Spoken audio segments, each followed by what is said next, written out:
बड़ी खबर वाशिम से।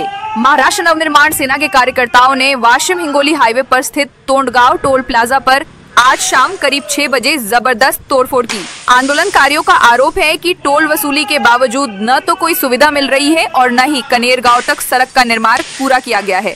एमएनएस कार्यकर्ताओं ने टोल प्लाजा पर हमला करते हुए जमकर नारेबाजी की। महाराष्ट्र नवनिर्माण सेना का विजय हो के नारे लगाते हुए कार्यकर्ताओं ने कहा कि जब सुविधा नहीं तो टोल क्यों। इस मामले पर एमएनएस जिलाध्यक्ष राजू पाटिल किटसे ने कहा, मुझे अभी आधा घंटा पहले जानकारी मिली है कि हमारे कार्यकर्ताओं ने तोंडगांव टोल प्लाजा तोड़फोड़ किया है। ये तोड़फोड़ का कारण वहां कोई सुविधा नहीं है, जिसके लिए हमने ज्ञापन देकर बार बार मांग की है। साथ ही पड़ोस के गांव कनेरगांव तक रास्ता पूरा नहीं बनाया गया है और टोल वसूली शुरू थी, जिसके चलते हमारे यातायात विभाग के जिलाध्यक्ष और एमएनएस के कार्यकर्ताओं ने तोड़फोड़ की। अब देखना ये होगा कि प्रशासन इस आंदोलन के बाद क्या कदम उठाता है। जय महाराष्ट्र। मी मनसे जिल्हाध्यक्ष राजू पाटील किडसे, वाशिम। मला आत्ताच अर्ध्या तासापूर्वी घरी असताना मला फोन आला की आपल्या कार्यकर्त्यांनी तोंडगाव टोल फोडलेला आहे। तोंडगाव टोल फोडण्याचं कारण एकच, गेल्या 3 वर्षापासून महाराष्ट्र नवनिर्माण सेनेच्या वतीने सतत पाठपुरावा करण्यात येत होता।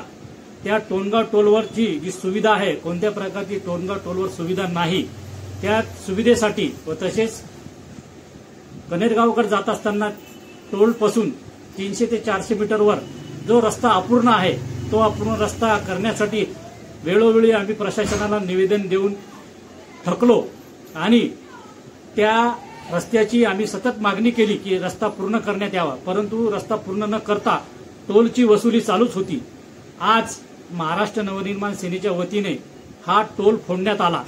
माझ्या महाराष्ट्र सैनिकाने वाहतूक सेना जिल्हा अध्यक्ष गजानन वैरागडे तसेच जिल्हा सचिव गजानन वैरागडे, वाहतूक सेना शहराध्यक्ष उमेश टोलमारे यांनी टोल पोलून प्रशासनाच्या विरोधात रोष व्यक्त केला।